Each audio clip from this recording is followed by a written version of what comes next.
Bienvenidos a HR Talk Podcast. En esta oportunidad tenemos el placer de tener a Henry Bernal, Managing Director de la Center for Creative Leadership de Estados Unidos. Además, él tiene experiencia, ha tenido experiencia más de 13 años en posiciones ejecutivas en HP y ha trabajado en países como México, Estados Unidos y España, y también es autor de varios libros en liderazgo. Muchísimas gracias, Henry, por estar aquí con nosotros el día de hoy. Un placer. Muchas gracias, el placer es todo nuestro. Bueno, para empezar un poquito a hablar de liderazgo, ¿cuál consideras que es el nivel de madurez de las prácticas de liderazgo en Latinoamérica? En realidad, claro, América Latina es un espacio amplio y nos hemos encontrado un rango importante, desde empresas que tienen poca madurez a empresas mucho más sofisticadas o incluso tan sofisticadas como otras empresas que te puedes encontrar en Estados Unidos, por ejemplo. Hay un par de cosas que sí que quizá he visto que es una tónica que se repite, y una de ellas es el ver el liderazgo no como un tema estratégico y de alguna forma no ligarlo a la estrategia de la empresa, sino que aproximarlo como un tema más táctico y transaccional.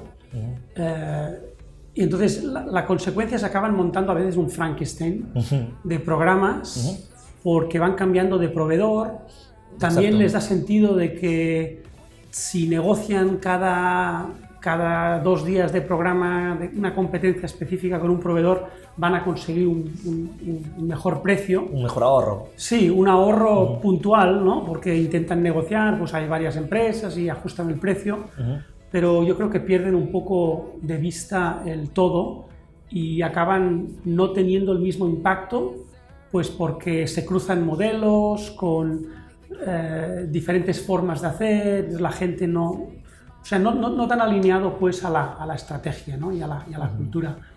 Luego estaba también pensando que hay otra área donde quizás están un poco por detrás, yo creo que sí que es justo decirlo así, todo el tema de equity, diversity and inclusion, todo el tema de diversidad.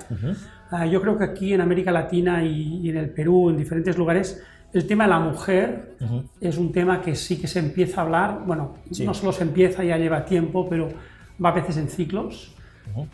Sin embargo, el tema de la mujer ya hace muchos años que se ha hablado en Estados Unidos y ahora están en otros temas de diversidad. Yo creo que ahí es un ejemplo, ¿no? Pues van un poco por delante quizá. Pero bueno, si no, por el resto nos encontramos empresas que, sobre todo las multilatinas o empresas más grandes, que tienen formación en el extranjero, que pueden ser también muy sofisticadas. Y con respecto a eso, ¿tú crees que el tema de la madurez también está muy relacionada al entrenamiento que tienen los miembros del equipo, o sea de talento o de recursos humanos, con respecto a cómo diseñar estos programas? ¿Tú consideras que está muy de la mano? Porque si se considera como un tema transaccional es porque utilizan mucho criterio personal para hacer sus programas y no hay una parte más técnica que las diseñen, ¿no? ¿Tú crees que está muy relacionado al entrenamiento del equipo que hace el requerimiento también? Yo creo que es el equipo de recursos humanos, es posible que sean quizá más junior, quizá con menos experiencia, pero yo creo que tiene que ver mucho con la mentalidad con la cultura y la mentalidad de la propiedad. O sea, yo creo que yo soy español, o sea, yo vengo también de mentalidades donde en España no se invierte tampoco mucho en liderazgo, se considera algo como no necesario, ¿no? La mentalidad que hay en Estados Unidos de que el retorno de inversión, de invertir en mi gente, en mi talento, de crecerlos, seguro que va a pagar, aunque a veces sea difícil de medir este retorno de inversión, ¿no?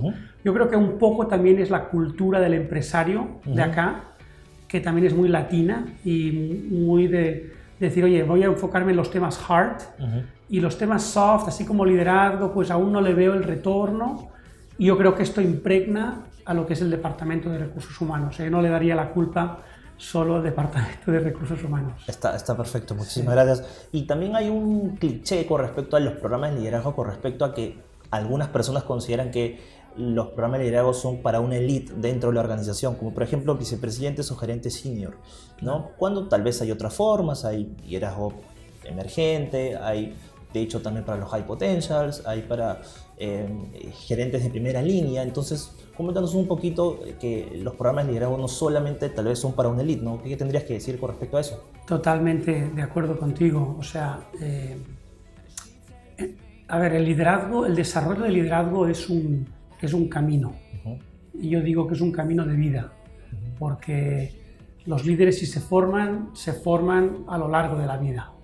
Y la expectativa de mandar a una persona a un programa de 2, 3 días, 5 días, 10 días, da igual, y que te salga un líder bueno o transformado y que antes no lo era, no es realista. Entonces uno tiene que ir creciendo, es todo un ciclo de aprendizaje, ¿no? Los adultos aprendemos de cierta forma. Entonces, nada más lejos de la verdad de lo que estás sugiriendo o comentando.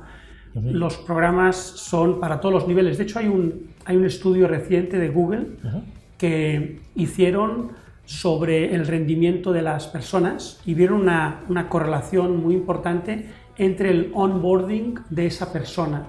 O sea, a la gente que le dieron más atención y le hicieron un onboarding más detallado, por ejemplo, ayudándole a establecer un network dentro de la empresa o ayudando a entender mejor lo que es la cultura empresarial, cómo se toman las decisiones, cómo navegar, etc.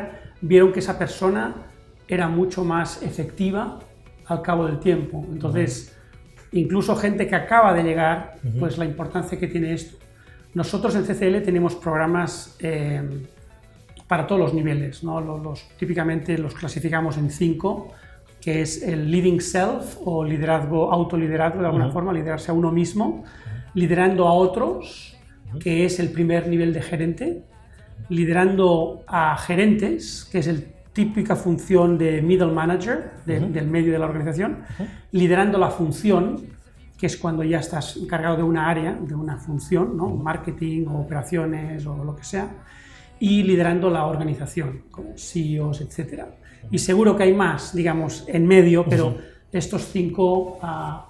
y en realidad estamos trabajando con muchísimas empresas aquí en el Perú y en América Latina que se han dado cuenta de esto. No solo están buscando programas para vicepresidentes o para la cúpula, sino para muchos niveles, desde hypos, incluso algunos les llaman hypo juniors, que son recién egresados a la empresa, con lo cual yo creo que sí que ahí hay conciencia de que estos programas de liderazgo sirven para todos los niveles.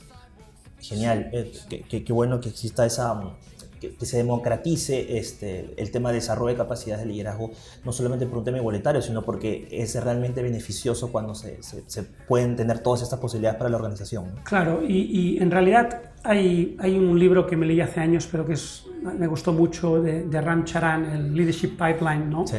Que habla de las dificultades de estas transiciones, ¿no? Creo que habla de 7 transiciones. Y una de las más difíciles, bueno, todas son difíciles en realidad, pero la primera es pasar de ser técnico, un buen técnico, a ser primer nivel de gerente. Con lo cual, si a esta gente no la ayudas a desarrollar sus dotes de liderazgo cuando son primeramente gerentes o managers o líderes, ¿no? Como quieras llamarlo, pues hay un potencial de descarrilamiento ya ahí.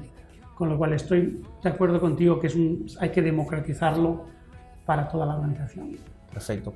Después, con respecto al liderazgo, hay una discusión clásica con respecto a muchos modelos. Sabemos que hay muchísimos modelos y justamente está el dilema, ¿no? ¿Qué es lo que más me conviene a mí como organización? ¿No? Trabajo bajo determinados modelos, cojo un poquito de aquí, y lo trato yo mismo de customizar a una organización, o tal vez pueda trabajar con un modelo ya robusto que de frente lo puedo utilizar en mi organización. ¿Cuál consideras que es lo más óptimo en estos casos, ¿no? Claro. A mí personalmente me gusta el modelo que se adapta, o sea, el customizado. Sin embargo, la trampa es que la mayoría de gente lo hace demasiado complejo, ¿de acuerdo? Okay. O sea, hacen un modelo y quieren como que resuelva todo y le ponen competencias y atributos, o sea, es complejo, y sobre todo si no encaja, como decíamos antes, con lo que es la estrategia de la empresa, acaban desarrollando un modelo que es poco útil. Por un lado, poco útil, puede ser que sea también no validado, porque si tú agarras algo que ya se ha desarrollado, se ha probado, hay psicometría asociada, con lo cual sabes que los factores o los componentes pues están optimizados o desarrollados, ¿de acuerdo? Si lo quieres adaptar mucho, pues pierdes un poco toda esta base de datos aplicable a... Entonces, yo creo que tiene pros y contras. Yo creo que también es más económico posiblemente el agarrar algo existente, porque lo puedes implementar directamente. Pero es que yo creo que el humano tiende a ser, no, pero aquí somos un poco especiales, sí. Yo quiero algo que se adapte realmente a mí, hazme lo propio, no quiero lo que funciona en Estados Unidos, aquí no sirve. Yo creo que hay algo de ego en esta reacción. Sí. Entonces, no me estoy decantando por ningún lugar, estoy dando la flexibilidad. Yo creo que si lo haces, hazlo, pero no muy complejo, que es un poco el fallo que yo he visto típico. Y yo creo que hay muchas ventajas también, quizá de empezar con algo más estándar, algo más ya probado, ya más hecho. Ya validado, sí. Validado, exacto. Ahora, por ejemplo, cuando las compañías quieren ya aplicar tanto estrategias, modelos de entrega de diferentes soluciones de liderazgo, normalmente en qué fallan y la respuesta clásica que yo he visto en mucha gente en Latinoamérica es porque no se tiene el soporte de gerencial o porque el gerente general no está convencido. Y es cierto, ¿no? Pero más allá de esa respuesta clásica, ¿qué otros fallas o errores has visto en la implementación de diferentes soluciones o estrategias de liderazgo? Bueno, alineación es una palabra clave y tú la has dicho en quizá el tópico, o no el tópico, pero lo que se dice más de que la gerencia general no está alineada. Yo creo que sí que es bien importante que los gerentes y la propiedad, si es una empresa pues, más pequeña donde la propiedad esté muy alineada con esto. O sea, lo valido como que no solo es un tópico, sino que realmente es importante. Lo otro es lo que hemos comentado, una alineación con la estrategia. O sea, muchas veces recursos humanos no va de la mano de la estrategia. O porque es difícil o porque no están tan conectados, digamos, no hacen la conexión en qué destrezas de liderazgo tengo que hacer para soportar mi crecimiento o mis retos que tengo, retos empresariales. Tengo que internacionalizarme, tengo que globalizarme, tengo estos retos porque hay silos, etc. Y a veces cuando desarrollamos el liderazgo estamos viendo más quizá a corto plazo, pues este es otro gran problema, esta alineación. ¿Qué más puede ser? Yo creo que hay otro gran error que es no dedicarle suficientes recursos, o sea, suficiente importancia. No hay nada más caro que comprar barato, ¿no? Y en temas de liderazgo yo creo que es exponencial. O sea, si uno intenta, pues bueno, manéjate así con un presupuesto. Y yo entiendo que es difícil, ¿no? Sí. O sea, no todas las empresas tienen, pero muchas veces hay empresas que tienen muchísimo dinero, simplemente no lo dedican. No lo dedican porque no le ven la importancia. En cambio, empresas que ven la importancia al desarrollo del talento, yo creo que salen reforzadas, sobre todo cuando hay un bajón económico. Muchas empresas se frenan y dejan de invertir pues, en temas, por ejemplo, de promoción, de marketing y temas de liderazgo. Y es lo que hemos visto en los estudios es que las empresas que le doblan, ¿no? Como cuando juegas al blackjack, cuando haces un double down, es donde realmente puedes ganar. Cuando todo el mundo está desinvirtiendo y tú estás invirtiendo, sales de la crisis o del bajón o del parón económico, pues mucho más reforzado. Yo creo que tiene que ver los errores que he visto con no ver al liderazgo desde una forma estratégica e intentar verlo como algo más transaccional, etc. Algo más específico. Y lo otro también, pero lo he comentado antes, es el tema de la complejidad. A veces es que a mí me cuesta dar este mensaje porque soy como el malo de la película, digamos, pero a veces veo atributos de cultura, competencias de liderazgo, valores. Sí. ¿No? La encuesta de clima te dice que tienes que enfocarte en esto otro. Bueno, hay un montón de cosas y al final el empleado dice, bueno, pues de las 25, ¿en qué me enfoco? Porque igual me miden incluso de otra forma de todas estas, ¿no? Entonces yo creo que otro fallo típico es en organizar un poco la casa, ¿no? En hacerlo simple para hacerlo simple, es que no hay nada más difícil que hacer las cosas simples. Eso creo que es un gran aporte porque sí, pues de hecho Deloitte hizo un estudio en el 2013 donde habló del overwhelming employee, donde está sobresaturado de muchos estímulos y algunas veces los servicios de recursos humanos se cruzaban y no le daban la claridad al colaborador para su día a día, ¿no? Entonces, acá, pasando a otra pregunta, acá en Perú las empresas con, digamos, mayor madurez están invirtiendo mucho, aparte del liderazgo, en temas de agilidad organizacional en general, ¿no? Ahora ya se habla de tribus de squads y justamente mi pregunta era con respecto a eso, ¿no? En organizaciones ágiles donde ya hay tribus y squads, ¿cuáles son esos grandes retos de liderazgo? Porque el modelo te propone un liderazgo muy, digamos, hecho para facilitarle las cosas a la gente y más como un guía y un tutor y no tanto como alguien que te dice lo que tienes que hacer, ¿no? Claro. Entonces, ¿cómo ves ese cambio ante este tipo de, bueno, ante el tema de agilidad organizacional, ¿no? Estamos trabajando con un par de grandes empresas, en realidad todo el tema de la agilidad y el desarrollo.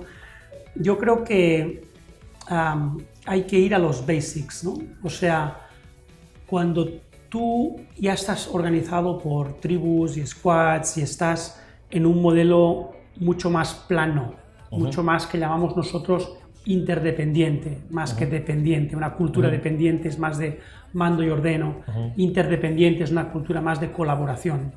Cuando ya estás ahí tienes que dotar a los líderes de temas como el típico líder coach, ¿no? Habilidades de coaching. ¿Pero qué son habilidades de coaching? Habilidades de escucha, habilidades de saber preguntar, preguntas poderosas, habilidades de dar feedback, evidentemente empoderar, liderar con el ejemplo, evitar el miedo al error, incluso retribuir al error, o sea, celebrarlo porque de ahí es donde te sale la innovación, cuando la gente no tenga miedo al error. Entonces, todo esto puede que sea obvio, pero si uno viene de una cultura más jerárquica y de golpe te ponen en tribus y squads, tu mentalidad a lo mejor no sabe cambiar de un día para otro, no te sabes convertir en un coach. Exacto. Y entonces aún dentro de tu pequeño grupo aún tiendes a dirigir o a controlar.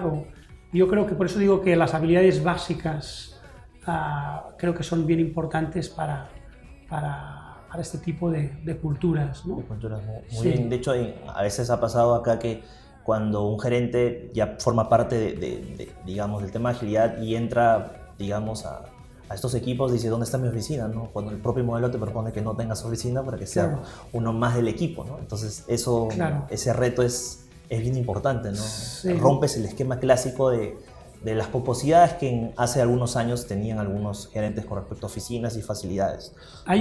Hay un concepto que es el de growth mindset, ¿no? Una mentalidad de crecimiento respecto a una mentalidad fija, ¿no? Simbolizado la fija por una roca y la de crecimiento por una planta, ¿no? Entonces, mucho de lo que se necesita también es cómo desarrollas esta agilidad. ¿Agilidad para qué? De aprendizaje, por ejemplo. Nosotros hay 4 competencias que CCL considera básicas a cualquier nivel de liderazgo, sea el CEO al primer nivel o incluso gente que no tiene reportes directos. Uno es el autoconocimiento. Si no te conoces es difícil saber el impacto que tienes en los demás, etc. Pero la segunda es agilidad de aprendizaje. O sea, el entender y el saber que lo que te ha llevado hasta acá no es lo que te va a ayudar a ir hasta allá, ¿no? Es continuar cuestionando lo que sabes, ser mucho más humilde en esto. Las otras 2, for the record, ¿no? Sí, es comunicación e influencia, ¿no? Comunicación e influencia, agilidad de aprendizaje y autoconocimiento. Bien importante en estos modelos de tribus y squads, ¿no? Son etcétera. importantísimos. Sí. Entonces, ya hablando un poquito de la entrega del valor de los programas de liderazgo, que es donde ya se capacita y se entrena. Hay capacitaciones presenciales, por supuesto, que son geniales, son muy buenas y dependen de un buen diseño instruccional, y a veces hay las online, y hay diferentes formas. A veces aprendes en el trabajo, hay diferentes formas de lograr una gran experiencia de aprendizaje, ¿no? ¿Cuáles consideras que son tal vez ese tipo de experiencias de aprendizaje en liderazgo que no se suelen hablar, además de la presencial? La presencial creo que la tenemos muy clara, ¿no? El online más o menos, el microlearning es algo muy nuevo, pero ¿cuál consideras que tal vez no se le está dando la vital importancia como método de aprendizaje en temas de liderazgo? Quizá el modelo 70-20-10 lo conoces, es una investigación que CCL empezó hace, yo diría, más de 30 años, donde hicieron una pregunta muy simple a los líderes que habían, digamos, alcanzado una posición importante, ¿no?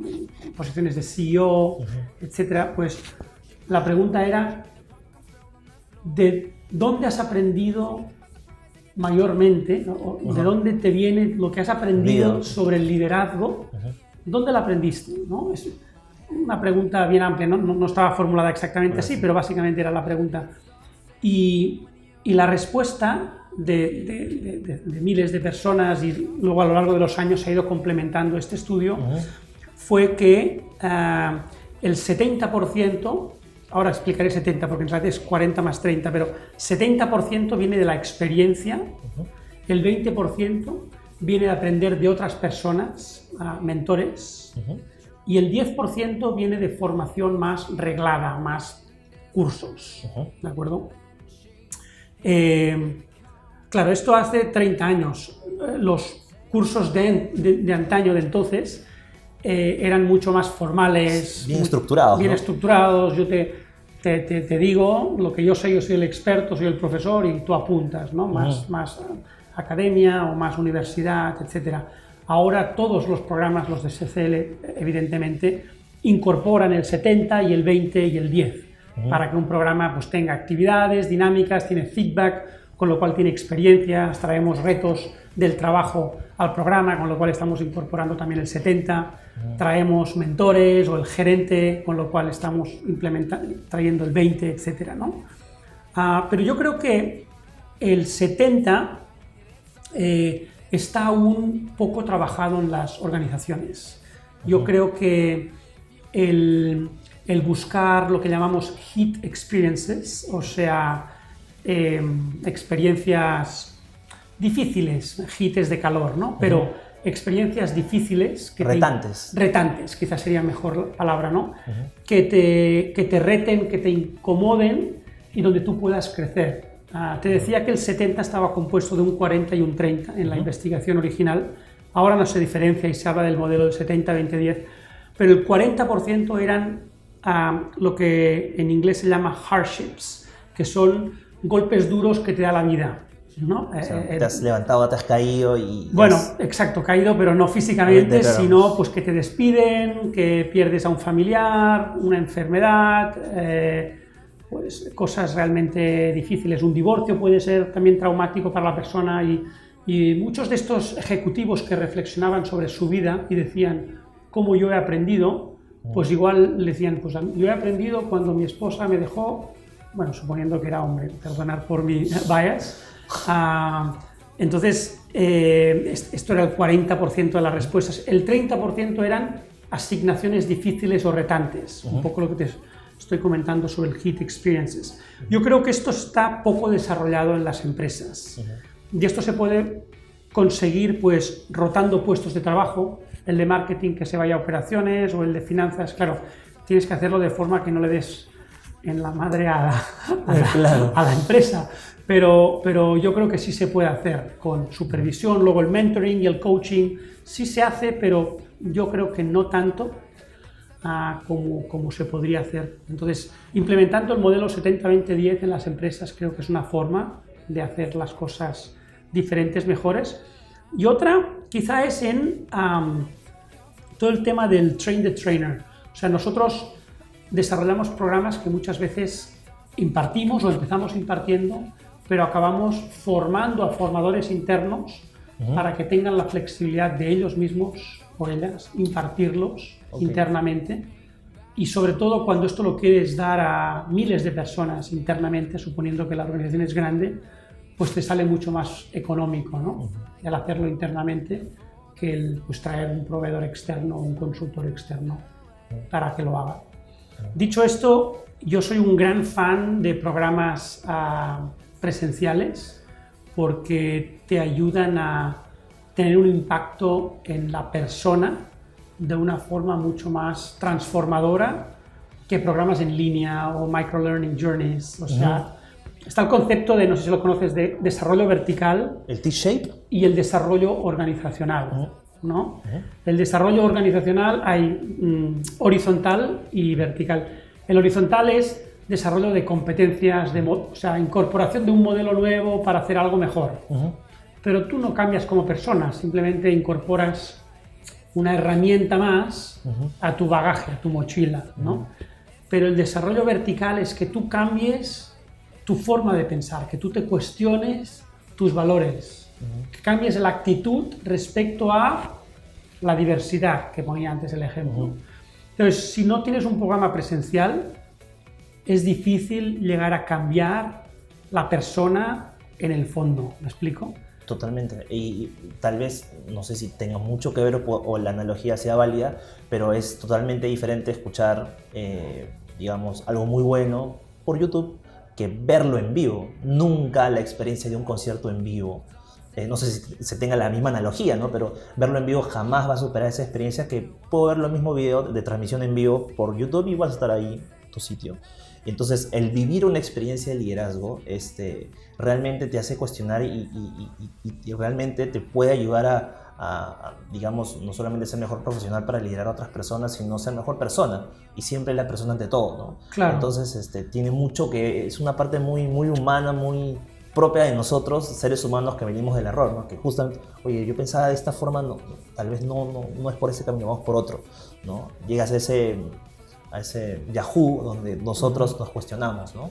Yo creo que estás hablando de emociones, o sea, cuando, bueno, el ejemplo del concierto, por ejemplo, las emociones lo que hacen es crear una sustancia que te hacen una marca en el cerebro más fuerte que cuando no hay emociones.